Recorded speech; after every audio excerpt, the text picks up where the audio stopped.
اعوذ باللہ من الشیطان الرجیم بسم اللہ الرحمن الرحیم اللہم وفقنا لما تحب وترضى واجعل عاقبت امورنا خیرا ولا تکلنا الى انفسنا طرفت عین ابدا رب ادخلنی مدخل صدق واخرجنی مخرج صدق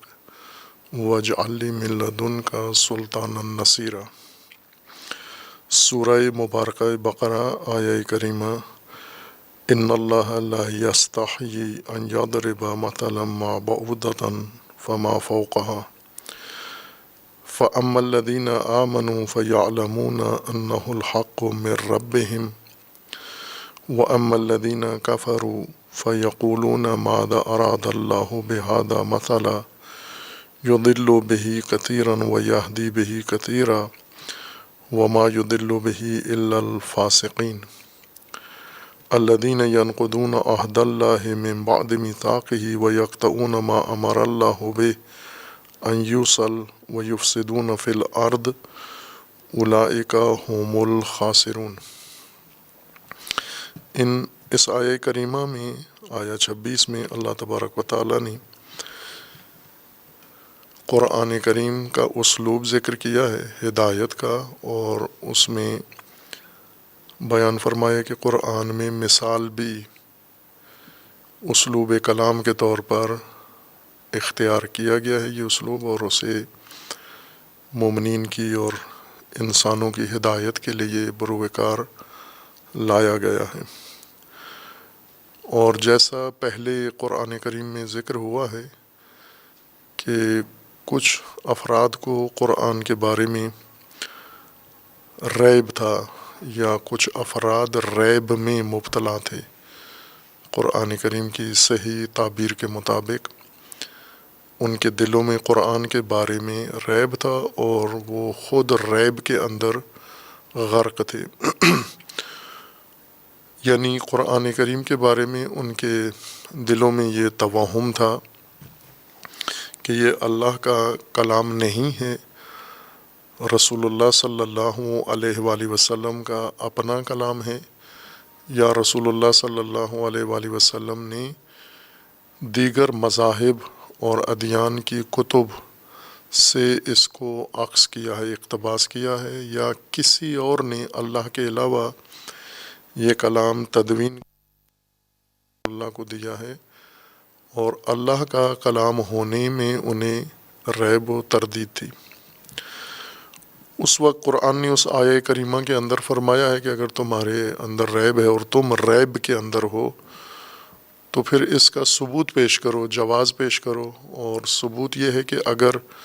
یہ اللہ کا کلام نہیں ہے، انسان کا کلام ہے، غیر اللہ کا کلام ہے، تو پھر اس کا مطلب یہ ہے کہ یہ مقدور ہے تمہارے لیے بھی اور تمہارے جیسے انسانوں کے لیے بھی۔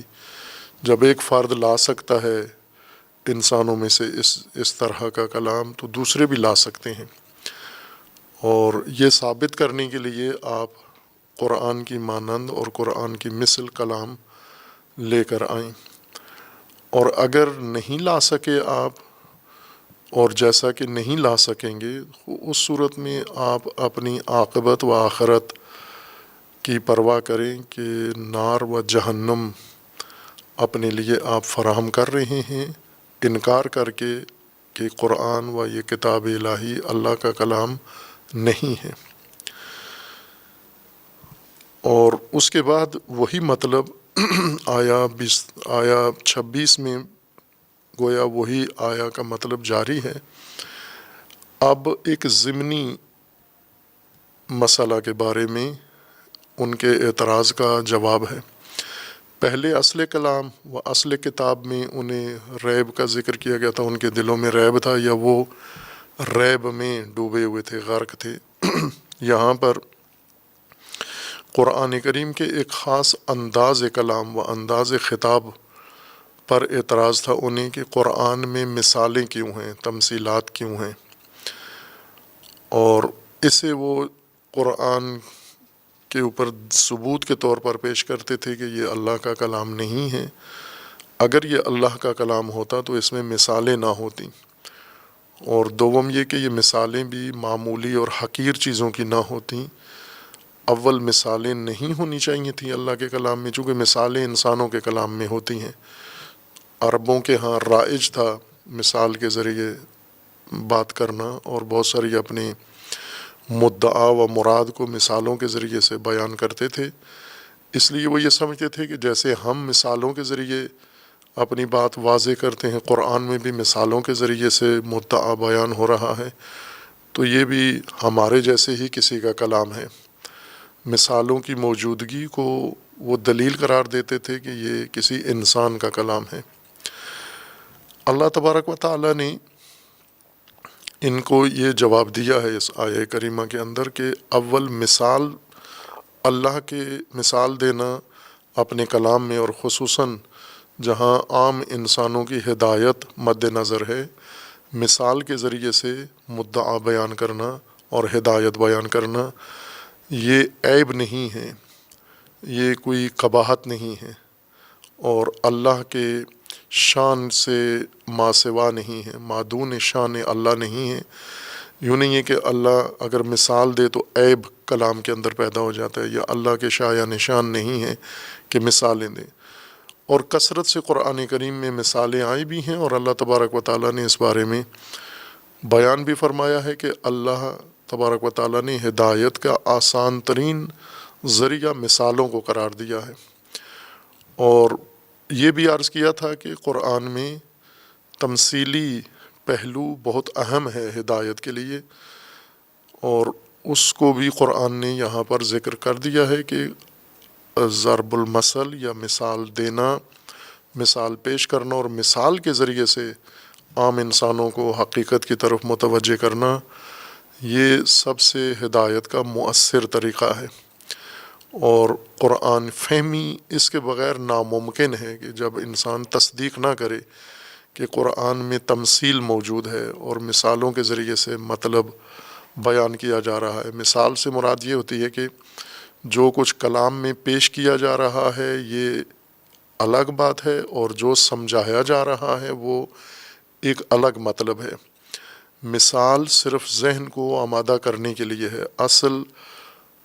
مثال سمجھانا نہیں تھا، مثال کے ذریعے ایک حقیقت دیگر سمجھانا مقصود ہے. اور اسی طرح قرآن نے خود یہ گواہی دی ہے کہ قرآن کریم کے اندر کلام متشابہ بھی ہے. متشابہ پہلے یہ معنی ہم نے سنا ہوا تھا کہ متشابہ غیر واضح بات کو کہتے ہیں، غیر مبین بات کو کہتے ہیں، مبہم اور مجمل، اور یعنی جس کا معنی واضح نہ ہو. لیکن یہ بلا دلیل بات ہے، چونکہ متشابہ کا نہ لغت میں یہ معنی ہے نہ اصطلاح میں یہ معنی ہے. اور آیہ کریمہ 25 میں لفظ متشابہ اہل بہشت کے لیے استعمال ہوا ہے، اور وہ غیر واضح چیز کے لیے نہیں ہے بلکہ مشابہت کے معنی میں ہے، ملتی جلتی چیزیں. اور یہی قرآن کا طریقہ ہے کہ بعض جگہ قرآن کریم نے تشبیہاتی بیان پیش کیا ہے، یعنی تشبیہ کے ذریعے سے ایک حقیقت کو بیان کیا ہے. متشابہات یعنی جہاں تشبیہات کے ذریعے سے حقائق کو پیش کیا گیا ہے، کہ عموماً مفسرین اس تشبیہات کو، متشابہات کو غیر واضح کے معنی کر کے پھر سمجھتے ہیں کہ یہ ہمارے لیے نہیں ہے یا ہم انہیں نہیں سمجھ سکتے. اور قرآن کریم کی ایک آیہ کریمہ کے اندر ہے کہ قرآن ساری کتاب متشابہ ہے، تشابہ ساری کتاب میں ہے، یعنی یہ تمثیلی اور تشبیہی اسلوب تمام کتاب کے اندر رائج ہے. دوسرا اعتراض جو منکرین کا ہے وہ یہ کہ اگر قرآن میں برفرض مثال اللہ کے کلام میں آ سکتی ہے تو حقیر چیزوں کی مثال نہیں ہونا چاہیے. اس کے بارے میں بھی اللہ تبارک و تعالیٰ نے فرمایا کہ ان اللہ لا یستحیی، اب اس میں کوئی شرم کی بات نہیں ہے، کوئی حیا کی بات نہیں ہے، یعنی کوئی جھجک رکاوٹ اس میں نہیں ہے مانے کہ حقیر چیزوں کی مثالیں دی جائیں. وہ حقیر چیزیں اگر کسی حقیقت کو بیان کرنے کے لیے مؤثر ہیں تو ان کی حقارت معنی نہیں بنتی بلکہ ممد و معاون بنتی ہے حقیقت کو سمجھانے کے لیے. اور دوسری بات جو قرآن کریم میں اللہ تبارک و تعالیٰ نے بیان فرمائی ہے کہ یہ مثالیں ہوں یا مثالوں کے علاوہ قرآن کریم کا دیگر انداز خطاب متشابہ انداز ہو یا محکم انداز ہو یا ضرب المثل ہو، یہ کلام جب عام انسان کے پاس پہنچتا ہے تو انسان دو طرح کا رویہ رکھتے ہیں، دو طرح کا عکس العمل انسانوں میں آتا ہے۔ یا اس حوالے سے فہم کے لحاظ سے قرآن کریم نے دو قسمیں لوگوں کی بیان کر دی، ایک تقسیم کی ہے ان کی فہم کے لحاظ سے یا ان کے شخصیت کے لحاظ سے اور ان کے تفکر کے لحاظ سے، ایک مومن اور دوسرا کافر۔ مومن و کافر قرآن کریم میں بنیادی اصطلاحات ہیں دونوں، اور مکمل قرآن کے اندر قرآن کریم میں اس کا کثرت سے استعمال ہے، اور قرآن کریم نے یعنی الناس کو تقسیم کر دیا ہے مومن و کافر میں، اور پھر مومن کے لیے علیحدہ خصوصیات ذکر کی ہیں اور کافر کے لیے علیحدہ خصوصیات ذکر کی ہیں۔ لیکن جو ہمارے ذہنوں میں مومن و کافر کا تصور پایا جاتا ہے وہ قرآن سے مطابقت نہیں رکھتا۔ ہمارا اپنا خود ساختہ ایک مفہوم ہے مومن کے بارے میں اور اسی طرح کافر کے بارے میں۔ مومن اور کافر قرآن کے نزدیک وہ ہے کہ مومن سے مراد جو اللہ تبارک و تعالی کے بتائے ہوئے نظام اور اللہ تبارک و تعالی کے مقرر کیے ہوئے وسائل انسان کے لیے ان پر اعتماد رکھتا ہو، اطمینان کرتا ہو اور انہیں عمل میں لاتا ہو اور اپنی زندگی ان وسائل اور اس نظام کے مطابق گزار رہا ہو، یعنی انحصار اس کا اللہ تبارک و تعالیٰ کے بتائے ہوئے نظام و وسائل کے اوپر ہو۔ اس کو قرآن مومن کہتا ہے، جو معنی لغوی کے ساتھ بھی مطابقت رکھتا ہے، اور قرآن نے بھی جو ایمان و مومن کی خصوصیات ذکر کی ہیں وہ یہی ہیں۔ اب ظاہر ہے ان کی لوازمات ہیں، خصوصیات ہیں جو علماء نے علوم میں ذکر کی ہیں، خصوصاً علماء علم کلام نے ایمان کی تشریح کی ہے، وہ اپنی جگہ ٹھیک ہیں، درست ہیں، وہ لوازمات ہیں، لیکن اصل بنیادی معنی ایمان کا سادہ ہے اور قابل فہم ہے، نہ اتنا پیچیدہ و الجھا ہوا جو علماء نے ذکر کیا ہے۔ چونکہ جب ایمان پر سارا دار و مدار قرار دیا ہے اور ایمان قابل فہم نہ ہو یا پیچیدہ امر ہو، یعنی انسان یہی تشخیص نہ دے سکے کہ علم کیا ہے، ایمان کیا ہے، عقیدہ کیا ہے اور میری ذہنی کیفیت کیا ہے، شبہہ کیا ہے، شک کیا ہے، یقین کیا ہے، اگر ان امور میں فرق نہ کر سکتا ہو اور ایمان کے پہلے قدم پر ہی رکا ہوا ہو تو باقی جو امارت ایمان کے اوپر قائم کی گئی ہے ہدایت کی، وہ کھڑی نہیں ہوتی اگر ایمان بنیاد نہ بنے اس کے لیے۔ اس لیے قرآنی اصطلاح ایمان کی یہ واضح ہونا بہت ضروری ہے۔ غیر قرآنی اصطلاح راسخ ہے ہمارے ذہن میں، اس لیے ہم غیر مومنین کو مومن کہتے بھی ہیں اور سمجھتے بھی ہیں، جبکہ قرآن کے نزدیک وہ مومن نہیں ہیں۔ جیسا قرآن نے خود فرما دیا ہے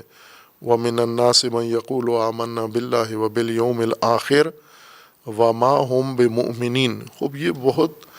بڑی وضاحت ہے قرآن کریم کی کہ جو لوگ اپنے آپ کو مومن کہتے ہیں، ہم اللہ پر آخرت پر ایمان رکھتے ہیں، یہ مومن نہیں ہیں۔ خوب بعض تو دھوکے کی وجہ سے یہ کام کرتے ہیں، دھوکہ دینے کی وجہ سے اپنے آپ کو مومن کہتے ہیں جبکہ یہ مومن نہیں ہیں، اور بعض لا علمی نافہمی کی وجہ سے اس توہم میں مبتلا ہیں کہ ہم مومن ہیں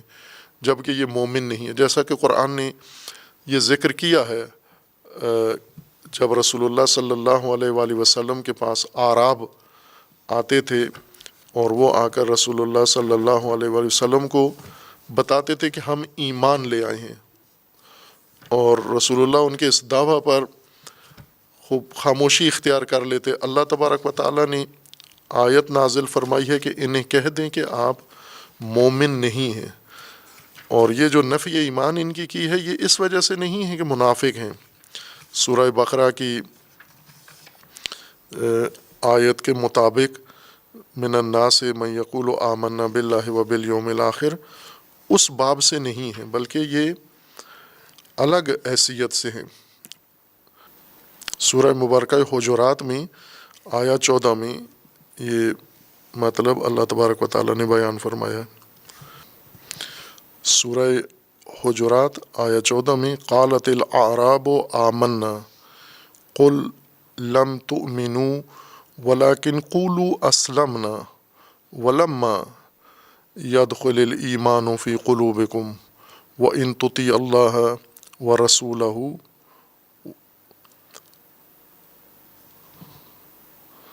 لا یلتکم من اعمالکم شیئا ان اللہ غفور رحیم۔ اعراب سے مراد منافق نہیں ہے، اعراب سے مراد یعنی بدو، وہ لا علم لوگ، دیہاتی، چرواہے، خانہ بدوش، جو صحراؤں میں نقل مکانی کرتے رہتے ہیں، جا بجا ہوتے رہتے ہیں، وہ مراد ہے کہ جب یہ آپ کے پاس آتے ہیں اور آ کر آپ کو اپنے ایمان کا اقرار کرتے ہیں آپ کے سامنے، یہ دھوکہ باز نہیں ہیں جن کے بارے میں ہے کہ وما ہم بمؤمنین یخادعون اللہ والذین آمنوا، یہ وہ طبقہ نہیں ہے جن کے ایمان کی نفی کی جا رہی ہے، یہ وہ طبقہ ہے جو لا علم ہے، ابھی انہوں نے ایک ابتدائی سی بات سنی ہے، تسلیم ہوئے ہیں، اور انشاءاللہ اگر اللہ تبارک و تعالیٰ توفیق دے اور اس آیت کی تفسیر میں پہنچیں ہم، وہاں عرض ہوگا، اور اس سے پہلے بھی یہ مناسبتیں فراوان ہیں، یہ خصوصیت بیان کرنا کہ جس فضا میں قرآن کریم نازل ہوا ہے، وہ خصوصیات زمانی و مکانی، جن حالات میں قرآن، جن ظروف میں قرآن نازل ہوا ہے، ان کو مد نظر رکھنا بہت ضروری ہے تاکہ ہم آج کے حالات کے مطابق قرآن کو سمجھ سکیں۔ ہم اگر وہ ظروف ہمارے مد نظر نہ ہوں تو آج ہم قرآن کی ہدایت سے محروم ہو جائیں گے۔ وہ ظروف یہ ہیں کہ جب دعوت ایمان جس معاشرے میں، جس فضا میں پھیلائی جا رہی تھی، وہ معاشرہ آج کے موجودہ معاشرے سے مشابہت نہیں رکھتا، وہ اپنی ساخت کے لحاظ سے، اپنی بناوٹ کے لحاظ سے ایک الگ معاشرہ تھا۔ وہ معاشرہ قبائلی معاشرہ تھا، اور اب یہ موضوع جامعہ شناسانہ ہے، یہ جامعہ شناسی کا موضوع ہے، یہ فقہ کا نہیں ہے، اعتقاد کا نہیں ہے، علم کلام کا موضوع نہیں ہے، اور اسی طرح علمی اصول اور دیگر علوم جو ہم علوم اسلامی کے طور پر قرآن کو سمجھنے کے لیے حاصل کرتے ہیں، یہ ان علوم کا موضوع نہیں ہے، اور کہیں انہوں نے بیان بھی نہیں کیا کہ قرآن جس فضا میں، جس ماحول میں، جس حالات میں نازل ہوا، وہ کس کماش کا معاشرہ تھا۔ یہ علم الاجتماع نے بیان کرنا ہے، یہ سوشیالوجی نے معین کر کے دینا ہے وہ کس طرز کا معاشرہ تھا، تاکہ پھر آج کے معاشرے کو اس کے معاشرے کے ساتھ ہم موازنہ کریں اور یہ دیکھیں گے کہ آج وہی معاشرہ ہے جو اس وقت تھا جس میں قرآن جس فضا میں نازل ہوا ہے۔ خوب یہ بات مسلم ہے کہ ایسا نہیں ہے، موجودہ معاشرہ اور طرز کا ہے، اور اس وقت معاشرہ اپنی ساخت کے لحاظ سے اور طرز کا تھا، وہ قبائلی معاشرہ تھا، اور قبائلی معاشرے میں یہ مسلمات میں سے ہے، یا ان کی بنیاد یہ ہے، ان کے اصولوں میں سے ہے کہ قبیلہ کا فرد کسی چیز میں آزاد نہیں ہوتا، قبیلہ ایک بندھن ہے، ایک عہد ہے، ایک پیمان ہے، اور قبیلے میں ایک نظم قائم ہوتا ہے، برقرار ہوتا ہے، اور قوانین ہیں قبیلے کے، اس میں کوئی شخص کسی کام میں آزاد نہیں ہوتا، یا وہاں اس کے جو ضوابط ہیں وہ اس کے اپنی تصویب اور ثوابدید پر نہیں ہوتے، وہ قبیلے کے مرسوم آبائی رواج ہوتے ہیں، ان کے مطابق اس کو چلنا ہوتا ہے، اور ہر دور میں، ہر نسل میں قبیلے کا اختیار اس کے سردار کے پاس ہوتا ہے، جو مرکزیت جس کو حاصل ہوتی ہے۔ تمام نجی امور، تمام سماجی امور، تمام مذہبی امور، تمام ثقافتی امور اسی سردار کے فیصلوں کے مطابق ہوتے ہیں۔ یا ممکن ہے اس سردار نے قبیلے کے اور ذیلی شاخوں کے کچھ نمایاں لوگوں کو اپنی مشاورت کے لیے بھی رکھا ہوا ہو، یعنی ان سے مشاورت کر کے وہ آخری فیصلہ کرتا ہو۔ لہٰذا وہاں ہر کام اس طرح سے تھا، جیسے جنگ کرنی ہے اگر تو پورا قبیلہ رائے نہیں دیتا تھا، یا کوئی قبیلے کا کوئی فرد جنگ شروع کرنے کا حق نہیں رکھتا تھا، یہ قبیلے کے سردار نے فیصلہ کرنا ہوتا تھا کہ جنگ کرنی ہے، صلح کرنی ہے، معاہدہ کس کے ساتھ کرنا ہے، کون سا معاہدہ توڑ دینا ہے، ہم نے کن امور کو رسمیت دینی ہے، کن امور کو رسمیت نہیں دینی۔ یہ ایک خاص طرز ہے معاشرے کی، اور اس کے اندر جو نظام ہوتا ہے وہ دوسرے معاشروں کے لیے مشابہت نہیں رکھتا، یا ان کے ساتھ کوئی مماثلت اس کی نہیں ہوتی۔ لہٰذا یہ اعراب قبائل تھے ان کے، یعنی کوئی بدو یا خانہ بدوش یا صحرائی آزاد نہیں تھا، قبیلے کے ساتھ تھا وہ۔ اب جو مسلمان ہوتا تھا انفرادی طور پر قبیلے کے خلاف بغاوت سمجھی جاتی تھی اس کو، کہ یہ قبیلے کا باغی ہے، اور قبیلہ بائیکاٹ کرتا تھا، اس کا قبیلہ مخالفت کرتا تھا، مزاحمت کرتا تھا، اور اس کو اپنے قبیلے سے بھی نکال دیتے تھے۔ بعض اوقات خود قبیلہ اندرونی طور پر اس شخص کو جو مسلمان مومن ہو جاتا تھا مخالفت کرتے تھے، لیکن جو اصل رکنیت ہے اس کی قبیلے کی وہ ابطال نہیں کرتے تھے، اس کو منسوخ نہیں کرتے تھے، وہ رکنیت اس کی قائم رہتی تھی۔ لہٰذا مسلمان ہونے کے بعد یہ قبیلہ، اس کا اپنا قبیلہ اس کے ساتھ جو کچھ کرے اسے جائز سمجھتے تھے، لیکن دوسرا قبیلہ اگر اس شخص کے مقابلے میں آئے اور اسے کوئی نقصان پہنچائے، اس کا اپنا ہی قبیلہ اس کے دفاع میں اٹھ کے کھڑا ہو جاتا تھا۔ یہ قبائلی خصوصیات تھیں، اور ان میں سے ایک یہ تھا کہ جب یہ اجتماعی طور پر ایمان لاتے تھے، ایک پورا قبیلہ ایمان لاتا تھا، جیسا کہ ہوتا ہے، یعنی جب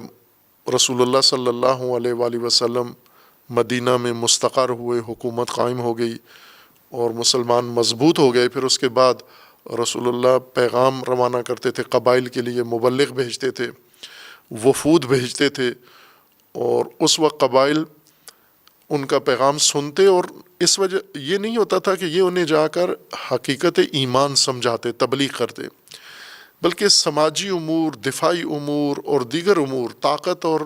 ضعف کو معیار قرار دیتے تھے۔ یعنی قبیلہ یہ دیکھتا تھا کہ اب ہم مقاومت کر سکتے ہیں یا نہیں، اب ہم مزاحمت کے قابل ہیں یا نہیں۔ اگر اپنے آپ کو کمزور پائیں تسلیم ہو جاتے تھے کہ ٹھیک ہے، ہم جو آپ کہتے ہیں ویسا عمل کریں گے، لیکن آپ کیا کہتے ہیں، آپ کا دین کیا ہے، آپ کا ایمان کیا ہے، آپ کی تفصیل کیا ہے، یہ بعد کی باتیں تھیں۔ یہ پھر آہستہ آہستہ اس قبیلے کے اندر دیگر مبلغین جاتے تھے، معلم کے طور پر، مربی کے طور پر، جو انہیں احکام سکھاتے اور جو آہستہ آہستہ ان کی تربیت کرتے۔ کافی وقت لگ جاتا۔ ابتدائی طور پر وہ صرف تسلیم ہوتے تھے، اور بیشتر موارد میں تسلیم ہوتے تھے اسلام کی طاقت دیکھ کر، رسول اللہ کی طاقت دیکھ کر، کہ مدینہ کے اندر اتنی جمعیت ان کے اندر آ گئی ہے کہ یہود جیسا مضبوط طبقہ بھی ان کے مقابلہ نہیں کر سکتا، یا قریش جیسے لوگ بھی ان کے سامنے تسلیم ہو گئے ہیں۔ تو یہ چیز باعث بنی کہ جو کمزور قبائل تھے یا قبائل کی دوسری شاخیں تھیں وہ تیزی سے تسلیم ہونا شروع ہوئے۔ اس لیے یہ لوگ چونکہ تسلیم ہو جاتے تھے مسلمانوں کے سامنے، اپنے آپ کو مومنین کہلاتے تھے یہ، اور سورہ حجرات میں انہی کی طرف اشارہ ہے، اس پس منظر کی طرف اشارہ ہے۔ قالت الاعراب آمنا، یہ جن کے پاس رسول اللہ کا وفد جاتا یا پیغام جاتا اور وہ تسلیم ہو جاتے،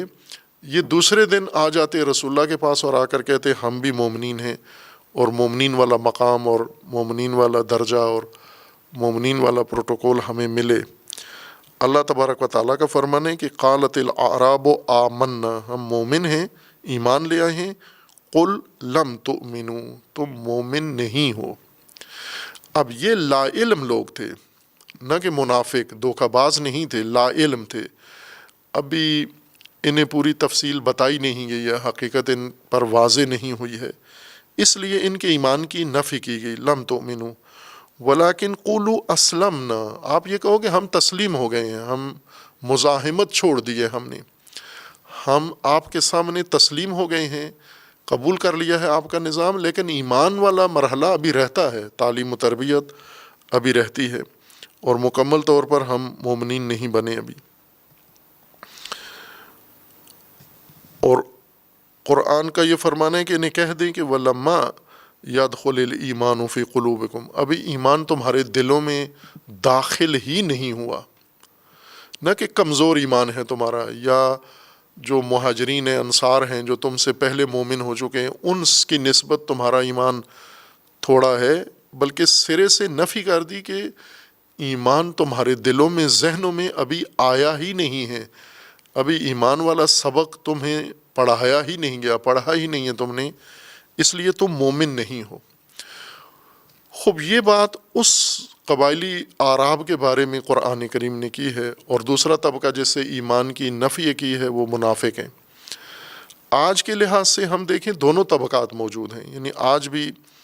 ایمان کا دعویٰ کرنے والا ایک دھوکہ باز طبقہ ہے جو زبانی اپنے آپ کو مومن شمار کرتا ہے، مومن معاشرے، مومن سماج کے اندر رہ کر فوائد حاصل کرنے کے لیے، سہولتوں کے لیے،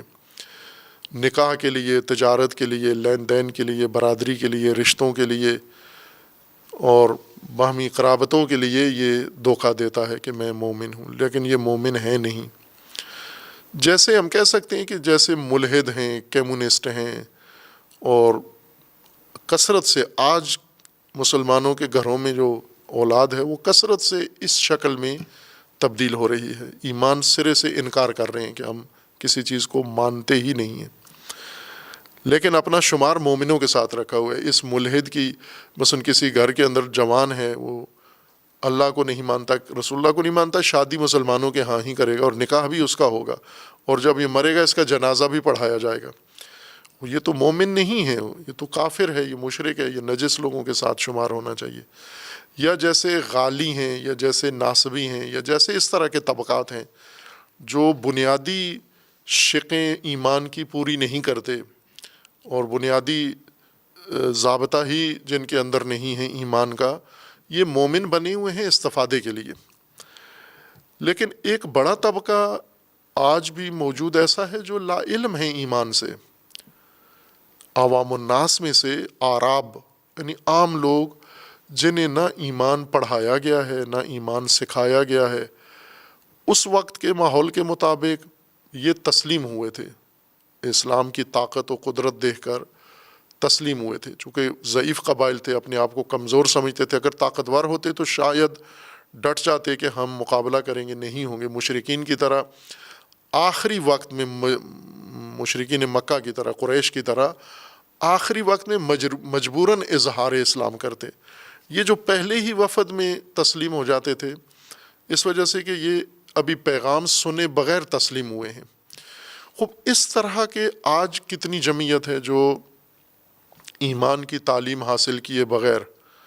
چونکہ پیدا ہوئے ہیں مسلمانوں کے گھر میں، مسلمان سوسائٹی میں رہتے ہیں، مسلمان سماج میں رہتے ہیں، ان کے آبا و اجداد مسلمان تھے، خود آبا و اجداد کو کوئی ایمان کی الف با پتہ نہیں تھی، یہ ان کے ہاں پیدا ہوئے ہیں، لا علم لوگوں کے ہاں، اور اسی طرح لا علمی میں یہ بھی زندگی گزار رہے ہیں۔ یہ اعراب ہیں آج کے، یعنی یہ وہ لوگ ہیں جو لا علم ہیں اور ایمان کا دعویٰ کرتے ہیں آمنا۔ آج کے اعراب، لا علم لوگ، بے خبر لوگ، ان کو بھی یہی کہیں کہ آپ مومن نہیں ہیں، آپ تسلیم ہیں، تسلیم ہوئے ہیں، آپ ابھی آپ جنگ ترک کی ہے، آپ نے محاربہ چھوڑا ہے، آپ نے مخالفت ترک کی ہے، لیکن مومن نہیں بنے ابھی۔ خوب یہ قرآن کریم کی آیات ہمیں متوجہ کرتی ہیں کہ ایمان ایک بہت حساس موضوع ہے، اور دوسری طرف سے قرآن کی اصطلاح کے مطابق بہت ہی آسان اور سہل موضوع بھی ہے ایمان۔ اس کو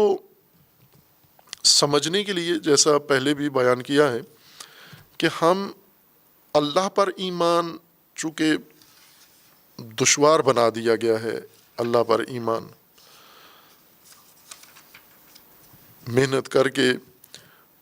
علماء نے ایمان کو بہت پیچیدہ بنا دیا ہے. جیسا پہلے عرض کیا تھا کہ ایک زمانہ ایسا تھا کہ درسی کتابیں مشکل بنائی جاتی تھیں، عمدن مشکل بنائی جاتی تھیں، اور مشکل لکھنے کے لیے باقاعدہ علماء محنت کرتے تھے، مطالعہ کرتے تھے، مشکل کتابیں پڑھتے تھے کہ وہ کتنی پیچیدہ ہیں تاکہ ہم بھی یہ پیچیدگی اپنی کتاب میں ایجاد کریں. اس کے نمونے ہیں ادبیات کے اندر ایسی پیچیدہ کتابیں آج بھی نصاب کا حصہ ہیں جو روح تعلیم کے منافی ہیں. پیچیدہ متن نصاب تعلیم کا حصہ بنانا. اور اسی طرح دیگر علوم کے اندر ہیں، فقہ میں بھی ہیں، کلام میں بھی ہیں، فلسفہ میں بھی ہیں، کہ پیچیدہ یعنی اس طرح کی کتاب لکھو کہ کوئی سمجھ نہ سکے اس کو، اور جو سمجھ جائے وہ سمجھو بہت بڑا علامہ ہے، چونکہ وہ مصنف کی مراد سمجھ گیا ہے اس پیچیدہ کتاب سے. یہ ایک رائج اسلوب تھا. اس کا اثر ہوا ہے اسلام کی تشریح پر، چونکہ یہی علماء جو نصابی کتابیں لکھتے تھے پیچیدہ کر کے، پھر فقہ بھی انہوں نے لکھی، تفسیر بھی انہوں نے لکھی، علم کلام بھی انہوں نے لکھا، اور اس کو بھی پیچیدہ بنانا اپنے لیے ہنر سمجھتے تھے، ایک بڑی قابلیت اور علم سمجھتے تھے کہ یہ سب سے بڑا دانشور وہ ہے جو اتنی مشکل بات کرے، اتنی پیچیدہ بات کرے کہ کسی کو آسانی سے سمجھ میں نہ آئے. یہ پیچیدہ نویسی، مشکل گوئی، مشکل نویسی اسلام میں، اسلام کی تشریح میں بہت اثر انداز ہوئی، اور معارف دینی کو پیچیدہ کر دیا اس نے. اور پھر یہی نصاب بھی بنا، یہی طلاب نے پڑھا، یہ ہر نسل نے پڑھا، آگے منتقل کرتے گئے تو وہی الجھی ہوئی باتیں، پیچیدہ باتیں اور متون وہی رائج ہو گئے، انہی کا رواج ہو گیا، اور وہ مسلمات میں سے بن گئی، اور آج بھی وہی ہیں. اس کا اثر پھر قرآن پر بھی پڑا، روایات پر بھی پڑا، باقی مطالب پر بھی پڑا.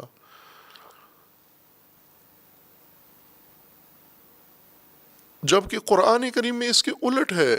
قرآن آسان ہے، سہل ہے، اور واضح ہے، بیان ہے، مبین ہے، روشن ہے قرآن. اب علوم میں ممکن ہے ان علماء کے پاس کوئی جواز ہو علوم کو مشکل بنانے کا،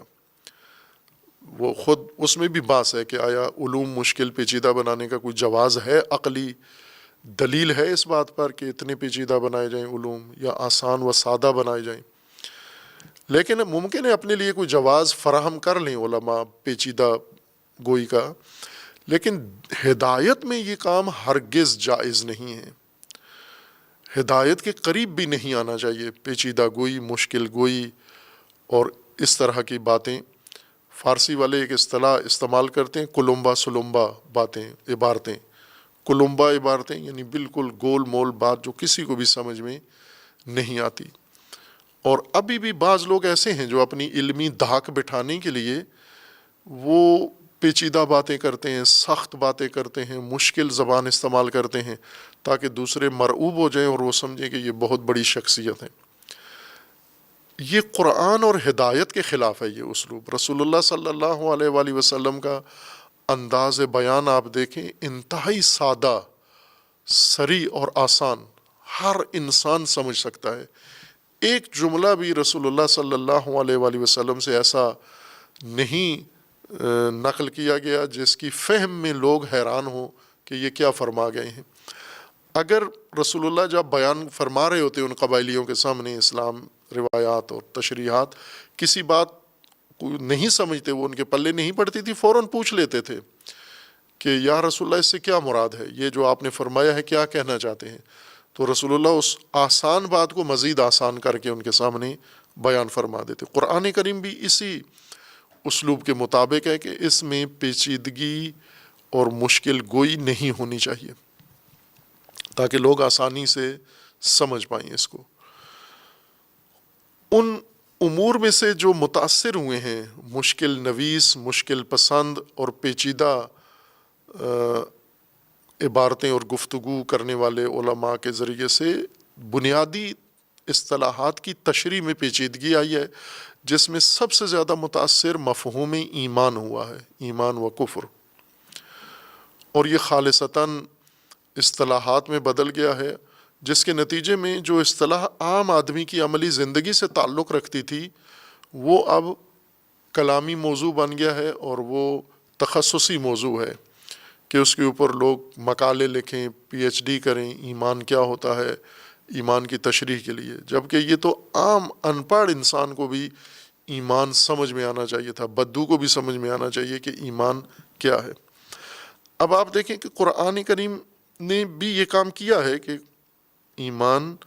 اللہ پر بھی ہے اور ایمان اللہ کے علاوہ باقی چیزوں پر ہے، کہ پہلے بھی اشارہ کیا تھا کہ آسان طریقہ یہ ہے، جیسے قرآن نے ضرب المثل کو آسانی کے لیے یہ اسلوب اختیار کیا ہے، اسی طرح قرآن کریم نے ایک اور اسلوب یہ اختیار کیا ہے کہ ایمان، اللہ پر ایمان، جو میں نے عرض کیا کہ وہ بھی قرآن میں پیچیدہ نہیں ہے، لیکن علماء کے ہاتھوں یا اہل فن کے ہاتھوں پیچیدگی آ گئی اس میں، تو ہم پہلے اللہ کے علاوہ، اللہ کے بغیر جن لوگوں کا جن چیزوں پر ایمان ہے اس میں سمجھے، چونکہ اس میں اتنی پیچیدگی نہیں آئی ہے، ابھی بس وہاں منتقل نہیں ہوئی، جس میں سورہ نساء آیا 51 میں، سورہ نساء آیا 51 کے اندر اللہ کے علاوہ ایمان کا ذکر آیا ہے، جو عام ایک رائج معاشرتی چیز ہے آج کے زمانے میں بھی اور سابقہ زمانوں میں بھی۔ اگر ہم، یعنی مقصد یہ ہے کہنے کا کہ اگر ہم آج کسی انسان کو یہ سمجھانا چاہیں کہ اللہ پر ایمان، کتاب پر ایمان، آخرت پر ایمان یہ کیا ہوتا ہے، تو یہ مشکل میں ہم سمجھا سکتے ہیں، لیکن ہم اس کو چھوڑ دیں، دین کے اندر ایمان، قرآن کے اندر ایمان، اللہ پر ایمان، کتابوں پر ایمان، نبیوں پر ایمان، اس کو سمجھنے کے لیے تھوڑا اس کو چھوڑ دیں، ہم دین کے علاوہ معمول کی زندگی میں لوگوں کا ایمان دیکھیں کہ آیا لوگ ایمان رکھتے ہیں، معمول کی زندگی میں ایمان کے ساتھ زندگی گزار رہے ہیں یا نہیں۔ جب ہم بے ایمان انسان کہتے ہیں تو مقصود یہ ہے کہ اللہ پر ایمان نہیں ہے اس کا، لیکن جس کا اللہ پر ایمان نہیں ہے اس کا اللہ کے علاوہ ہر چیز پر ایمان ہے۔ اس کی ایک مثال قرآن کریم میں سورہ مبارکہ النساء میں آیا 51 میں ذکر فرمائی گئی ہے۔ أَلَمْ تَرَ إِلَى الَّذِينَ أُوتُوا نَصِيبًا مِنَ الْكِتَابِ يُؤْمِنُونَ بِالْجِبْتِ وَالطَّاغُوتِ وَيَقُولُونَ لِلَّذِينَ كَفَرُوا هَؤُلَاءِ أَهْدَىٰ مِنَ الَّذِينَ آمَنُوا سَبِيلًا۔ رسول اللہ صلی اللہ علیہ وآلہ وسلم کو اللہ تعالیٰ کا فرمان ہے کہ کیا آپ نے دیکھے ہیں وہ لوگ، أَلَمْ تَرَ إِلَى الَّذِينَ، کیا نہیں دیکھے وہ لوگ، اوتو نصیبا من الکتاب، جنہیں کتاب دی گئی ہے، جنہیں دستور منشور آسمانی یعنی ہدایت کا نصاب مسودہ جن کو دیا گیا ہے، کیا دیکھے ہیں وہ لوگ کہ انہیں کتاب دی گئی ہے لیکن کتاب کو پس پشت ڈال دیا، کتاب کو علیحدہ رکھ دیا۔ قرآن سے پہلے جن کو کتاب دی گئی ہے انہوں نے کتاب کو علیحدہ رکھ دیا، لیکن ایمان کتاب کے مطابق نہیں لائے، کتاب کو چھوڑ کر باقی امور پر ایمان لائے۔ یؤمنون بالجبت والطاغوت، جبت اور طاغوت پر ایمان رکھتے ہیں، ویقولون، اور ساتھ کہتے بھی یہ ہیں، للذین کفروا ہؤلاء اہدی من الذین آمنوا، یہ جو اللہ پر ایمان رکھتے ہیں، رسول اللہ پر ایمان رکھتے ہیں، قرآن پر ایمان رکھتے ہیں، ان سے یہ بہتر ہیں، یہ طاغوت اور یہ جبت یہ زیادہ ہدایت یافتہ ہیں، یہ زیادہ قابل اعتماد لوگ ہیں، طاغوت و جبت۔ اور رسول اللہ پر اعتماد نہیں کرتے، قرآن پر اعتماد نہیں کرتے، مومنوں پر اعتماد نہیں کرتے، لیکن جبت و طاغوت پر ایمان رکھتے ہیں۔ خوب اسی کو قرآن نے چونکہ پیش کیا ہے، ہم اسی کو ایمان کا معنی سمجھنے کے لیے مد نظر رکھتے ہیں کہ جبت و طاغوت پر ایمان کسے کہتے ہیں۔ اب جو ایمان ہمارے ذہنوں میں ہے، اعتقاد قلبی، اقرار باللسان و اعتقاد بالجنان و عمل بالارکان، جس کے لوازمات ہیں، اصل بنیادی طور پر یعنی عقیدہ دل میں رکھنا اور عقدہ دل میں باندھ لینا، یہ مراد ہے ان کی یا نہ؟ یؤمنون بالجبت والطاغوت ان کی عملی زندگی کا ایک انداز ہے. جبت اہل لغت نے ذکر کیے، اس کے مصادیق بیشتر نے اس کے مصادیق ذکر کیے ہیں کہ جبت کون ہیں، جیسے ساحر، جادوگر، کاہن، غیب گو، یا اس طرح کے دیگر افراد جو منجم، ستاروں کا یا غیب کی خبریں دینے والے، ان لوگوں کو کہا گیا کہ یہ جبت ہیں. اور طاغوت کا معنی واضح ہے. طاغوت یعنی جو اللہ تبارک و تعالیٰ کے نظام کی حدیں پھلانگ کر اور اللہ کے نظام کو چھوڑ کر کسی دوسرے نظام کو اختیار کر لے، خدا کے نظام سے باہر ہو جائے، یہ طغیان، یہ طاغوت ہے. یہ یعنی جس کے پاس کتاب نہیں ہے، اللہ کا نظام نہیں ہے، کسی اور نظام کا پیروکار ہے، یہ طاغوت ہے. جبت کے مصادیق یہی ہیں جن کو اہل لغت نے ذکر کیا ہے، لیکن یہ جبت کا معنی نہیں ہے. جبت کا مطلب ہوتا ہے کھوکھلی چیز، خالی چیز، یعنی جس کا شور شرابہ زیادہ ہو، جس کا چرچا زیادہ ہو، لیکن اس کے اندر کچھ بھی نہ ہو. بعض اوقات ہوتا ہے انسان کو کوئی ایسا ڈبہ ملا ہے، اس نے سمجھا یہ اس کے اندر قیمتی چیزوں کی اٹھا کے لے جاتا ہے، جب اس کو کھولتا ہے اندر سے خالی ہوتا ہے، کچھ بھی نہیں ہوتا. یا چہ بسا آج کل دھوکہ ہوتا ہے، بازاروں میں جاتا ہے انسان، کوئی چیز خریدتا ہے اور وہ بند ہوتی ہے پیکنگ کے اندر، جب گھر میں آ کے کھولتا ہے اندر سے خالی ہے. یا ڈاک کے ذریعے سے اکثر منگواتے ہیں آج کل، جو گھریلو رسائی اور رسد کا نظام شروع ہوا ہے، یہ ڈبے لے آتے ہیں سیل کیے ہوئے، آ کے پیسے لے کے بل دے کے، جب گھر والے ڈبے کھولتے ہیں اندر کچھ بھی نہیں ہوتا، یا کم از کم وہ چیز نہیں ہوتی جو انہوں نے منگوائی تھی. اور یہ روزمرہ انسان کے ساتھ یہ عمل پیش آتا ہے کھوکھلی چیزوں سے، یعنی جو چیزیں اندر سے خالی ہیں لیکن باہر سے لگتا ہے کہ یہ کوئی اچھی چیز ہے، اس کے اندر کچھ ہے، یہ بھری ہوئی چیز ہے، کوئی قیمتی چیز ہے،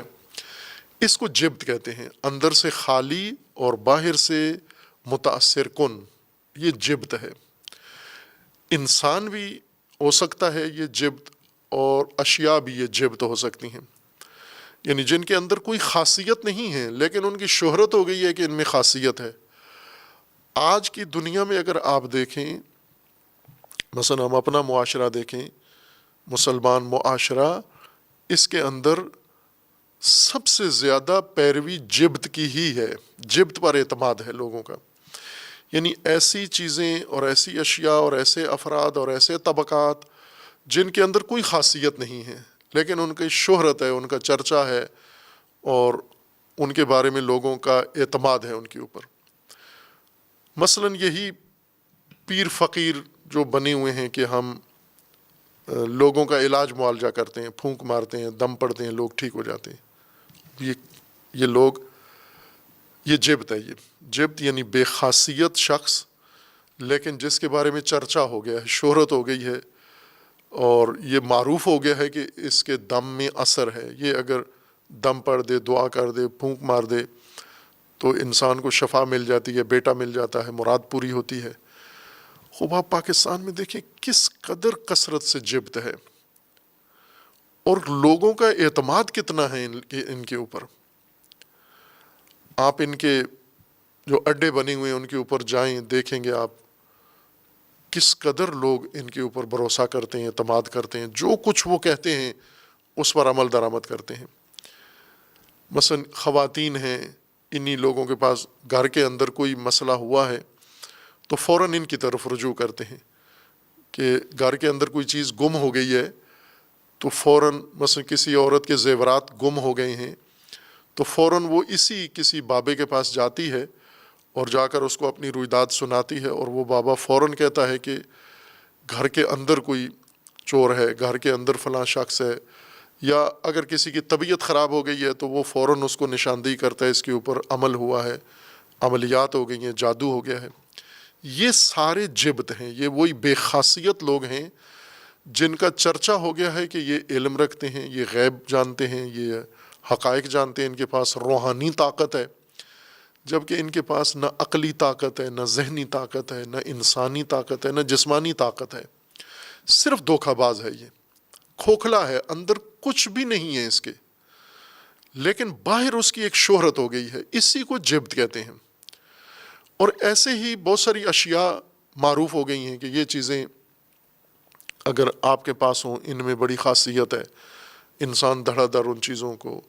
لے کر آتا ہے، کبھی مقدس سمجھ کے لے آتا ہے، کبھی تبرک سمجھ کے لے آتا ہے، بہت ساری چیزیں جن میں کوئی خاصیت نہیں ہے، اگر یہ ڈھیروں کے حساب سے بھی انسان کے پاس ہو، بے خاصیت چیز ہے، ایک پورا ٹرک ٹرین پوری آپ کو دے دی جائے، آپ کے گھر میں اس کا ڈھیر لگا دیا جائے تو بھی کوئی خاصیت نہیں ہے۔ جیسے ایک عام چیز ہے کہ انگوٹھیوں کے نگینے پتھر، یہ قیمتی پتھر، عقیق اور یاقوت اور فیروزہ اور اس طرح کے، کہ ان میں خاصیت ہے۔ کیا خاصیت ہے؟ یہ ان سے رزق بڑھتا ہے، ان سے صحت بنتی ہے، ان سے ستارے انسان کی معاونت کرتے ہیں، ان سے حالات بہتر ہوتے ہیں، یہی جبت ہے۔ یہ یعنی بے خاصیت چیزیں جن کی خاصیت کا چرچا ہو گیا ہے، بے خاصیت کھوکھلی چیزیں جن کے اندر یہ خاصیت نہیں ہے، اس کی خاصیت مشہور ہو گئی ہے۔ اسی طرح ہم آ جائیں سماجی طبقات، سیاسی، یہ جتنے ملک کے اندر سیاستدان ہیں کھوکھلے، کہ یہ ملک سنواریں گے، یہ نظم پیدا کریں گے، یہ روزگار دلائیں گے، یہ مکان بنا کے دیں گے، یہ ملازمتیں دلوائیں گے، یہ تعلیم بہتر کریں گے، یہ صحت کے لیے، اور لوگ ان پر اعتماد کر لیتے ہیں، یہ جبت ہے، یہ اسی کو جبت کہتے ہیں یہ۔ اور اسی طرح مذہبی پیشوا، مذہبی روحانی، جو بڑی بڑی شخصیات جن کی شہرت و چرچا ہے کہ یہ دانش بھی رکھتے ہیں، یہ علم بھی رکھتے ہیں، یہ شریعت کے بھی ماہر ہیں، یہ اللہ کے بھی بہت قریب ہیں، اور ان کے اندر اور بڑی خصوصیات، مبالغے کرتے ہیں ان کے لیے، ہم مردے زندہ کر دیتے ہیں۔ یہ بے خاصیت لوگ جو خود اپنی زندگی کا کوئی معمولی مسئلہ حل نہیں کر سکتے، لیکن لوگوں کا ان پر اعتماد ہے۔ اب یؤمنون بالجبت ہے کیا چیز؟ یؤمنون بالجبت یہ نہیں ہے کہ اس جو اصطلاحی طالب علمانہ و عالمانہ ایمان کی تشریح ہے، یہ سارے لوگ اس طرح سے ان پر ایمان رکھتے ہیں، نہ۔ ایمان کا مطلب یہ ہے کہ کوئی مشکل لوگوں کو پیش آتی ہے، وہ فوراً ان کے اوپر پاس چلے جاتے ہیں، یعنی ان پر اعتماد کرتے ہیں، ان پر انحصار کرتے ہیں، ان کے اوپر بھروسہ کرتے ہیں، ان کے اوپر اطمینان کرتے ہیں، اور انہی کے ذریعے سے اپنی ضروریات پوری کرتے ہیں، اور اپنا مطلوب، اپنی مراد ان سے لیتے ہیں، ان کو سہارا بناتے ہیں۔ اسی کو ایمان کہتے ہیں، یعنی اعتماد کرنا جو لغت کے بھی مطابق ہے۔ اور عملی طور پر لوگ جبت پر ایمان رکھتے ہیں۔ یہ اہل کتاب کے لیے رسول اللہ صلی اللہ علیہ وآلہ وسلم کو بتایا گیا کہ أَلَمْ تَرَ إِلَى الَّذِينَ أُوتُوا نَصِيبًا مِنَ الْكِتَابِ يُؤْمِنُونَ بِالْجِبْتِ وَالطَّاغُوتِ، یہ جبت اور طاغوت پر ایمان رکھتے ہیں۔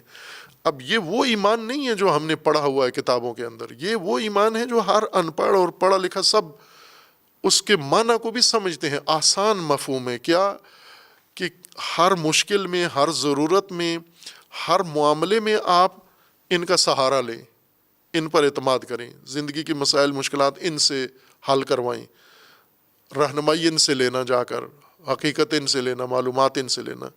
یہی ایمان کہلاتا ہے۔ یہ ایمان ہے، عملی ایمان اسی کو کہتے ہیں۔ اور جو ایمان قرآن ہم سے طلب کرتا ہے، یا جس ایمان کی طرف ہماری ہدایت کر رہا ہے، اس ایمان سے بھی یہی مراد ہے۔ فقط فرق یہ ہے کہ آپ جبت و طاغوت اور کھوکھلی چیزوں پر نہ کرو، بلکہ اللہ تبارک و تعالیٰ نے جو آپ کے لیے ہدایت مقرر کی ہے اس پر ایمان رکھو، یعنی انحصار، اعتماد، اطمینان، بھروسہ عملی زندگی میں، اپنی روزمرہ ضروریات، معاملات میں ان کو ذریعہ قرار دو جو اللہ تبارک و تعالیٰ نے تمہارے لیے مقرر فرمائے ہیں۔ یہ ایمان باللہ ہو جاتا ہے، یہ ایمان بالکتب ہے، ایمان بالرسل ہے، یہ ایمان ہے ائمہ پر۔ اگر ہم تقدیس کریں کسی اللہ تبارک و تعالیٰ کی، لیکن جبت اور طاغوت کے پاس عملی طور پر جبت و طاغوت کو سہارا مانا ہوا ہے ہم نے، اور یہ ایک ایسا رائج طریقہ ہے جبت و طاغوت پر ایمان جس کی تشریح نہیں کرتے، تفسیر نہیں کرتے، اور مومنین اس عمل میں مبتلا ہیں جو اپنے آپ کو مومن کہتے ہیں، مثلاً سیاستدان ہیں، علماء ہیں، بڑے علماء، چھوٹے علماء، یہ جب بھی کسی مشکل میں پڑتے ہیں، ان کو کوئی مخمصہ زندگی کا آتا ہے، یہ اللہ کے بتائے ہوئے اصول، ضوابط، طرق کے اوپر نہیں جاتے، اعتماد ان پر نہیں کرتے، یہ ان بابوں کے پاس، اسی جبت کے پاس، اسی طاغوت کے پاس جاتے ہیں۔ طاغوت جو تجاوز کرتا ہے، حدیں پھلانگ کے باہر چلا جاتا ہے، دین سے، اللہ کے بتائے ہوئے ضابطے سے باہر جا کر عمل کرتا ہے، یہ طاغوت ہے۔ اور جو کھوکھلا ہے، بے خاصیت ہے، لیکن اس کی شہرت اور چرچا ہو گیا ہے اور معروف ہو گیا ہے کہ اس میں کوئی خاصیت ہے، یہ جبت ہے۔ یہ خوب اب ہر انسان دیکھے جس جس کے پاس جاتا ہے، سہارا لیتا ہے کہ یہ جبت ہے، یہ طاغوت ہے، اور اس کے مقابلے میں وہیں پر اللہ تبارک و تعالیٰ نے ہمارے لیے وسیلہ مقرر کیا ہوا ہے، ذریعہ اللہ نے رکھا ہوا ہے۔ مثلا طاغوت کے مقابلے میں اللہ تبارک و تعالیٰ نے امام کو بٹھایا ہوا ہے، رسول اللہ کو بٹھایا ہوا ہے، اور جبت کے مقابلے میں نظام بنایا ہوا ہے، سسٹم بنایا ہوا ہے، دین رکھا ہوا ہے، قرآن رکھا ہوا ہے، کتاب ہے، ہدایت کا مکمل سلسلہ ہے، یہ سارا جبت کے مقابلے میں ہے۔ لیکن وہ جو اللہ نے مقرر کیا ہے اس سے زیادہ شہرت، تبلیغ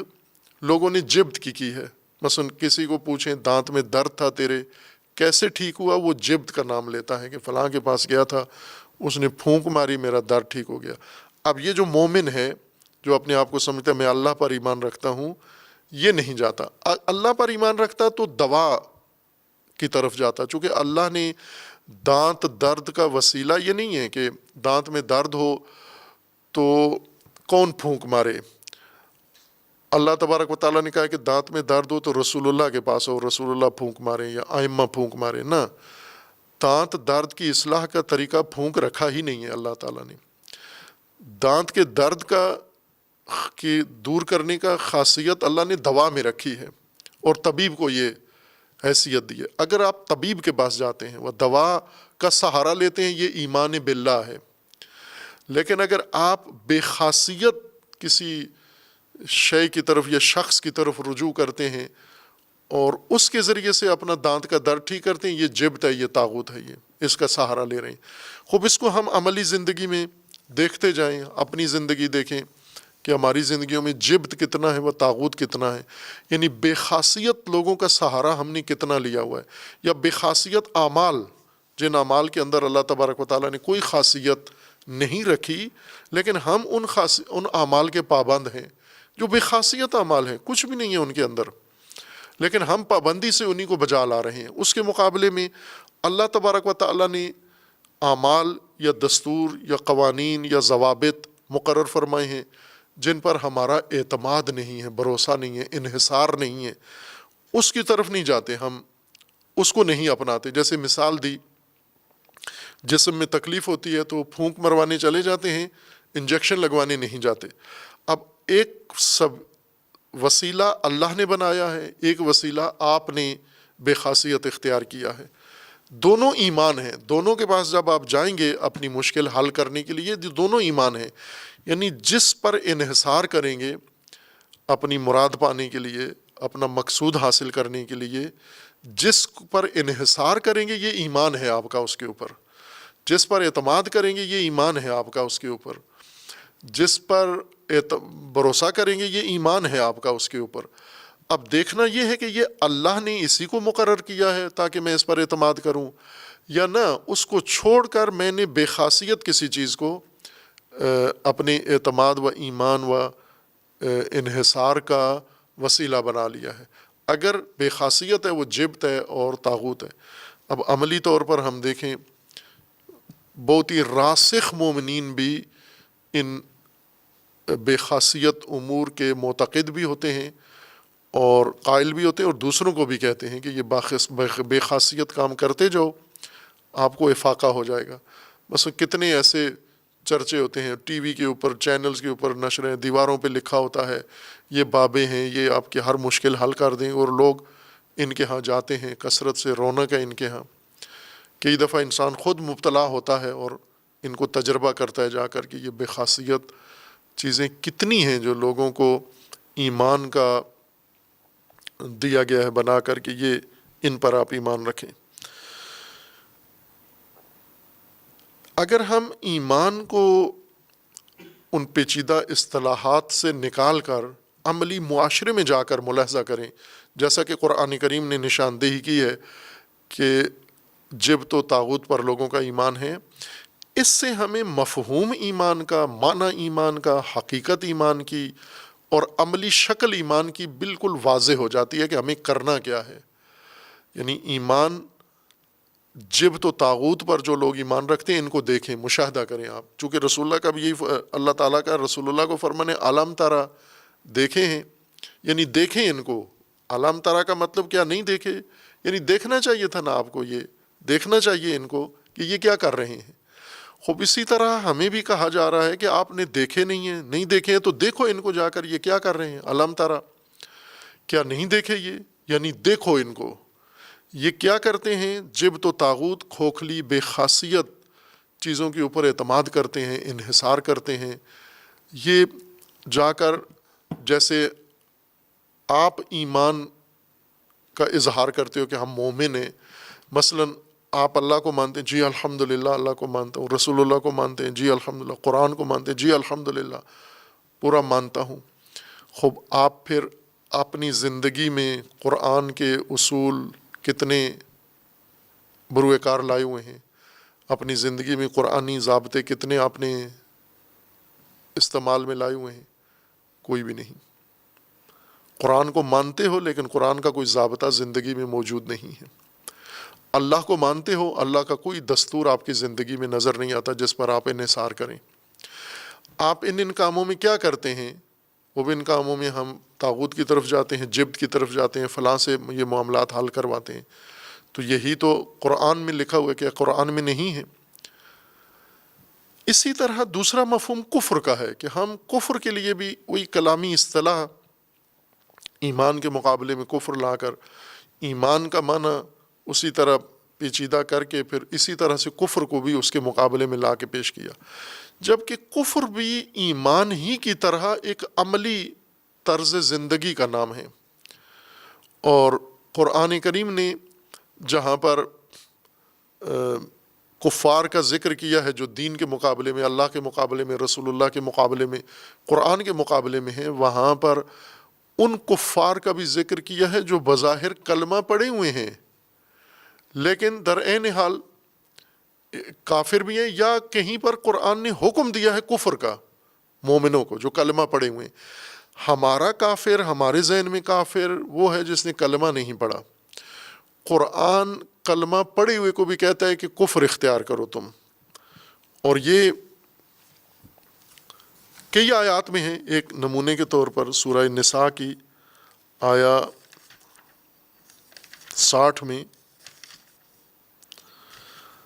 اس کی ایک مثال موجود ہے کہ جو لوگ کلمہ پڑھے ہوئے ہیں، اللہ پر ایمان رکھتے ہیں، کتاب پر ایمان رکھتے ہیں، رسول پر ایمان رکھتے ہیں، رسول اللہ صلی اللہ علیہ وآلہ وسلم پر ایمان رکھتے ہیں، ان ایمان والوں کو کفر کا حکم دیا گیا ہے کہ آپ کا ایک فریضہ کفر بھی ہے، آپ کفر کریں۔ علم ترا، یہاں پر بھی یہی ہے لہجہ آیت کا، علم ترا الی الذین یزعمون انہم آمنوا بما انزل الیک وما انزل من قبلک، کیا دیکھا ہے آپ نے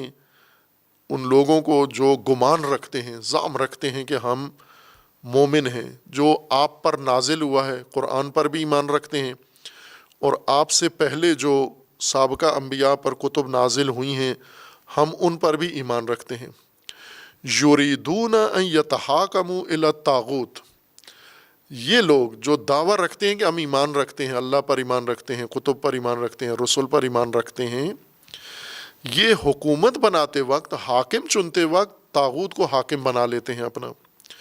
وَقَدْ أُمِرُوا أَن يَكْفُرُوا بِهِ، جبکہ امر تھا اللہ کی طرف سے، ان کو کفر کا امر تھا کہ آپ کفر کرو، طاغوت کا کفر کرو۔ کفر بالطاغوت اللہ کی طرف سے ان کو فرمان تھا کہ اگر تم مومن ہو، یعنی اللہ پر ایمان رکھتے ہو، اگر تمہیں گمان ہے کہ ایمان رکھتے ہو اللہ پر، ما انزل اللہ پر، تو پھر آپ کے فرائض میں سے ہے، فرائض یومیہ میں سے ہے کہ آپ طاغوت کا کفر کرو۔ خوب یہاں پر ظاہر ہے وہ اصطلاح جو ہم نے کفر کی ایمان کے مقابلے میں رکھی ہوئی ہے کہ جس کے ذریعے سے انسان دین سے دور ہو جاتا ہے، نکل جاتا ہے، اللہ سے دور ہو جاتا ہے، وہ نہیں ہے مراد یہاں پر۔ کفر سے مراد عملی طور پر ایمان کے مقابلے، ایمان ہے انحصار، اعتماد، اطمینان، اور کسی کو اپنی وسیلہ مشکلات کا ذریعہ قرار دینا۔ کفر اسی چیز کو چھوڑ دینا، اسی کو ترک کر دینا، اسی کو انکار کر دینا۔ وہاں پر تھا کہ یؤمنون بالجبت والطاغوت، یہاں پر ہے کہ نہیں، حکم یہ تھا کہ کفر کریں طاغوت کا۔ وہاں ایمان بالطاغوت، ایمان بالطاغوت کیا تھا؟ ایمان بالطاغوت یہ نہیں ہے کہ یہ اپنے گھر میں بیٹھ کر طاغوت کی تسبیح پڑھتے ہیں، طاغوت کی عبادت کرتے ہیں، طاغوت کو سجدے کرتے ہیں، نہ، مقصود یہ تھا کہ یہ اپنے روزمرہ امور میں طاغوت کی طرف رجوع کرتے ہیں، طاغوت پر انحصار کرتے ہیں، یہ ایمان تھا۔ طاغوت پر بھروسہ کرتے ہیں اپنی ضروریات کے لیے، اپنی مشکلات کے لیے، اپنے روزمرہ امور چلانے کے لیے طاغوت کو سہارا بنایا ہوا ہے انہوں نے، یہ ایمان بالطاغوت تھا۔ کرنا کیا تھا؟ کفر بالطاغوت، یعنی انکار، طاغوت کو انہی امور میں سہارا نہ بنانا، یہ کفر ہے طاغوت کا۔ پس کفر کا مطلب یہ ہوا کہ عملی زندگی میں جو انسان نے، اللہ نے جو کچھ انسان کے لیے مقرر کیا ہے اس کو چھوڑ دینا، یہ کفر ہے۔ ذہن میں بے شک ہو، دل میں بے شک ہو، عملی سہارا اس کو ترک کر دے عملی طور پر۔ مثلا اللہ تبارک و تعالیٰ نے جیسے کہا کہ ایک شخص مریض ہے، اللہ نے اس کے لیے وسیلہ دوا کو قرار دیا ہے اور طبیب کو قرار دیا ہے، یہ طبیب کو چھوڑ دیتا ہے، دوا کو چھوڑ دیتا ہے، یہی کفر ہے، اسی کو کفر کہتے ہیں۔ یعنی عملی زندگی میں وہ وسیلے، وہ سہارے، وہ ضابطے، وہ اصول جو اللہ نے مقرر کیے تھے، یہ سارے اس نے چھوڑ دیے، ترک کر دیے ہیں۔ یہ چھوڑنا، ترک کرنا کفر ہے یہ۔ اب اس بنیاد پر یہ جو معنی خود قرآن ایمان و کفر کا کر رہا ہے،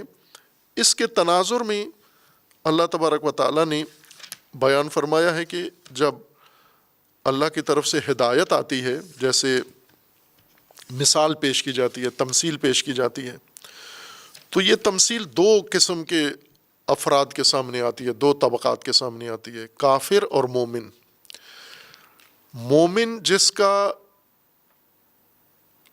ان اللہ لا یستحیی ان یضرب مثلا ما بعوضۃ فما فوقها، یعنی اللہ کے لیے کوئی مشکل، کوئی بات نہیں ہے کہ مثال دے، اور وہ بھی مچھر کی اور اس سے بھی بڑھ کر کسی اور چھوٹی چیز کی۔ فَأَمَّا الَّذِينَ آمَنُوا، جو مومن ہیں، مومن سے اب قرآنی مومن مراد ہے،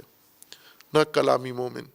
یعنی جس کے ذہن میں اللہ کا تصور ہے، رسول اللہ کا ہے، قرآن کا بھی ہے، لیکن عملاً جبت و طاغوت کے اوپر انحصار کر کے زندگی گزار رہا ہے۔ یعنی یہ سیاستدان، یہ حکمران، یہ طواغیت ہیں اور بے خاصیت لوگ جن سے جا کے معنوی استفادہ کرتے ہیں، یہ بے خاصیت جبت ہیں یہ۔ یعنی عملاً ہم اگر دیکھیں آج کے مسلمان کی زندگی کا انحصار جبت و طاغوت پر ہے، سماجی مسائل میں، معنوی مسائل میں، دنیاوی مسائل میں، تمام مسائل میں جبت و طاغوت کو انحصار سہارا بنایا ہوا ہے، جبکہ ان کے پاس کتاب ہے۔ الذین اوتوا نصیبا من الکتاب، ان کو کتاب دی گئی ہے، اللہ کا منشور دیا گیا ہے۔ اب جو قرآن تقسیم کر رہا ہے کہ جب ضرب المثل آتی ہے تو مومن کے سامنے بھی آتی ہے، کافر کے سامنے بھی آتی ہے۔ مومن جس نے عملاً اللہ کے نظام پر انحصار کیا ہوا ہے، جس نے ما انزل اللہ پر انحصار کیا ہوا ہے، اعتماد کیا ہوا ہے، اطمینان کیا ہوا ہے، اور اپنی زندگی اس کے مطابق گزار رہا ہے اور طے کیا ہوا ہے اس نے، یہ مومن ہے۔ کافر جس نے چھوڑ دیا ہے، یہ عملی انحصار چھوڑ دیا ہے، اور جو اللہ نے ما انزل اللہ کے لیے اسے حکم دیا تھا، یہ جبت و طاغوت سے وہ استفادہ کرتا ہے جا کر، یہ کافر ہے، کلمہ پڑھتا ہو یا نہ پڑھتا ہو۔ مومن اور کافر کے لیے یہ شرط نہیں ہے کہ پہلے دیکھو کلمہ پڑھتا ہے یا نہیں پڑھتا، اصل دیکھنا کیا ہے کہ عملی انحصار کس پر ہے اس کا۔ عملی انحصار اللہ کے نظام پر ہے، اللہ کی ہدایت پر ہے، اللہ کی کتاب پر ہے، یا عملی انحصار جبت و طاغوت پر ہے؟ یہ کس کا مومن ہے؟ یعنی عملی انحصار دیکھا جائے گا، نہ ذہنی تصورات اور ذہنی تصویرات دیکھی جائیں گی، اور نہ زبانی دعوے، وَمِنَ النَّاسِ مَن يَقُولُ آمَنَّا۔ اگر یہ قول زبانی قابل قبول ہوتا تو اللہ تبارک و تعالیٰ ان لوگوں کو کیوں فرماتا ہے کہ وَمَا هُم بِمُؤْمِنِينَ، یہ مومن نہیں ہے؟ یا قالت الْأَعْرَابُ آمَنَّا، اور رسول اللہ کو فرمانے کہ قُل لَّهُمْ لَمْ تُؤْمِنُوا، تم مومن نہیں ہوئے ہو، لا علمی کی وجہ سے یا مکاری اور دھوکے کی وجہ سے، دونوں وجہ سے۔ اگر عملی زندگی کے اندر عملی انحصار آپ کا اللہ کے نظام پر نہیں ہے تو آپ دعوے کرو تو بھی مومن نہیں ہو، ادعا کرو مومن ہونے کا تو بھی مومن نہیں ہو۔ یوں نہیں ہے کہ جو اپنے آپ کو مومن کہتا ہے ہمیں اسے مومن سمجھنا ہے۔ قرآن تو ایسے نہیں کہہ رہا، قرآن فرما رہے وما ہم بمومنین، یہ مومن نہیں ہے۔ بس قرآن مومن کس کو قبول کرتا ہے؟ جو عملاً انحصار اللہ کے نظام پر کر رہا ہے، یہ مومن ہے۔ اس کے سامنے جب ضرب المثل آتی ہے، آیت آتی ہے، یہ کیا کہتا ہے جب اس مومن کے سامنے، قرآنی مومن کے سامنے آتی ہے؟ فَأَمَّا الَّذِينَ آمَنُوا فَيَعْلَمُونَ أَنَّهُ الْحَقُّ مِن رَّبِّهِمْ، وہ جانتے ہیں کہ یہ ان کے رب کی طرف سے حق ہے۔ یہ جو ضرب المثل آئی ہے یا آیت آئی ہے، یہ ان کے رب کی طرف سے ہے، اس کو بھی جانتے ہیں، اور یہ بھی جانتے ہیں کہ یہ حق ہے، یہ جو رب کی طرف سے یہ حق ہے، ذرا برابر تردید نہیں کرتے۔ یعنی نہ کہ تصدیق زبانی کرتے ہیں کہ ضرب المثل آ گئی ہے، یہ ضرب المثل اللہ کی طرف سے ہے، جی اللہ کی طرف سے ہے، پھر اس کے بعد اپنے کام میں لگ جاتے ہیں۔ اَنَّ الْحَقُّ مِن رَّبِّهِمْ، یعنی اس کو فوراً اپنی زندگی میں اپنا لیتے ہیں۔ اس ضرب المثل کے اندر جو ان کی رہنمائی ہے، اس رہنمائی پر انحصار کرتے ہیں، اطمینان کرتے ہیں، اعتماد کرتے ہیں، اور اس کے مطابق چل پڑتے ہیں فوراً۔ یہ ایمان والے ہیں۔ اور جو وَأَمَّا الَّذِينَ كَفَرُوا فَيَقُولُونَ مَاذَا أَرَادَ اللَّهُ بِهَذَا مَثَلًا، لیکن جو کافر ہیں، کافر سے مراد یعنی جنہوں نے اللہ کا نظام عملاً چھوڑا ہوا ہے، کلمہ پڑھ کر چھوڑا ہوا ہے، ان دو طبقات کی طرح منافقت کی وجہ سے یا لا علمی کی وجہ سے مومن نہیں ہے، یا اناد کی وجہ سے انہوں نے کلمہ چھوڑا ہوا ہے، کافر ہیں۔ فَأَمَّا الَّذِينَ كَفَرُوا، جو کافر ہیں یعنی تارک ہیں، جنہوں نے نظام الہی ترک کیا ہوا ہے، کسی بھی دلیل سے ترک کیا ہوا ہے لیکن عملاً چھوڑا ہوا ہے،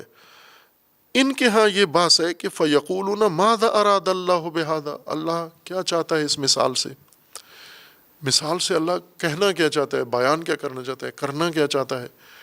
یہ اس طرح کا اظہار کرتے ہیں۔ خوب یہاں پر مومنین جس چیز کا اقرار کرتے ہیں، یہاں پر یہ ہے کہ کفار کہتے ہیں اور مومنین کے بارے میں کہ جانتے ہیں۔ فَأَمَّا الَّذِينَ آمَنُوا فَيَعْلَمُونَ، مومن جانتے ہیں، ان کے بارے میں علم کا اظہار کیا گیا کہ وہ علم رکھتے ہیں۔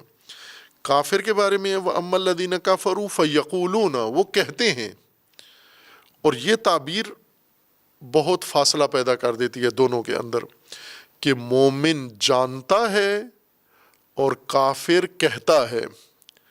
مومن جانتا کیا ہے؟ دو چیزیں جانتا ہے، انہ الحق، یہ ضرب المثل حق ہے،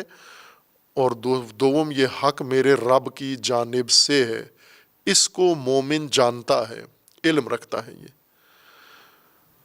اور دوسرا کافر فیقولون، وہ کہتا ہے، وہ جانتا نہیں ہے، کہتا ہے فقط، اس کی طرف علم کی نسبت نہیں دی گئی۔ خب یہ جو مومن ہے یہ جانتا ہے، چونکہ مومن ہے، مومن قرآنی، نہ مومن عرفی یا مومن کلامی، مومن قرآنی جو عملاً انحصار کیا ہوا ہے اللہ کے نظام پر، یہ جانتا ہے یہ حق ہے، اللہ تبارک و تعالیٰ کی جانب سے ہے، یہ آگاہی رکھتا ہے، آگاہانہ طور پر کہتا ہے یہ کہ یہ حق ہے۔ حق بھی ان اصطلاحات میں سے ہے ایمان کی طرح جو ہدایت کی بنیاد ہے، یعنی کچھ اصطلاحات قرآنی ہیں جو تسلسل کے ساتھ چل رہی ہیں اور ہدایت کی بنیادی اصطلاحات ہیں یہ۔ اگر یہ اصطلاحات کھل جائیں، تبیین ہو جائیں، قرآن انسان آسانی سے پڑھ سکتا ہے، خود سمجھ سکتا ہے۔ جیسے بعض معلمین دعویٰ کرتے ہیں نا کہ ہم کچھ ایسے ضابطے اصول بتا سکتے ہیں لوگوں کو کہ وہ قرآن کے یہ چند اصول سمجھ لیں، پھر خود ہی قرآن پڑھنا شروع کر دیں گے، اور ایسا ہو جاتا ہے۔ یا بعض ترجمے کے بارے میں دعویٰ رکھتے ہیں کہ اگر ہمارے پاس یہ ضابطہ ہے کہ اگر ہم چند بنیادی چیزیں لوگوں کو بتا دیں تو باقی قرآن کا ترجمہ وہ خود کر سکتے ہیں۔ اب ظاہر تجربے کی باتیں ہیں، یہ تجربہ ہونا چاہیے کہ ہے ایسا یا نہیں۔ یہ بھی تجربے کی بات ہے کہ قرآن سمجھ میں آتا ہے یا نہیں۔ اگر یہ چند بنیادی چیزیں ہمیں سمجھ میں آ جائیں، جیسے الہ کا مفہوم ہمیں سمجھ میں آ جائے، ابدیت کا مفہوم ہمیں سمجھ میں آ جائے، اسی طرح کتاب کا مفہوم ہمیں سمجھ میں آ جائے، ایمان کا اصلی قرآنی مفہوم ہمیں سمجھ میں آ جائے، کفر کا ایمانی مفہوم ہمیں سمجھ میں آ جائے، حق کا قرآنی مفہوم سمجھ میں آ جائے اور باطل کا قرآنی مفہوم سمجھ میں آ جائے، باقی قرآن سمجھنا بہت آسان ہو جاتا ہے اگر یہ بنیادی اصطلاحات ہمارے سامنے واضح ہو جائیں، تبیین ہو جائیں، کھل جائیں ہمارے ذہنوں میں جو غیر مصدقہ تشریحات ہیں ان کی جگہ پر یہ قرآنی اصطلاحات اگر بیٹھ جائیں، پھر آسان ہے قرآن۔ انسان خود بھی اگر قرآن پڑھے تو کم از کم مطلب اس کو جو اس کے نصیب کا ہے، جو اللہ نے اس کا رزق قرار دیا ہے، اتنا مطلب انسان کو سمجھ میں آتا ہے۔ یہ جو مومن کہتے ہیں یہ حق ہے ہمارے رب کی طرف سے، حق کسے کہتے ہیں یہ بعد میں انشاءاللہ بیان کریں گے۔ صلی اللہ علی محمد وعلیہ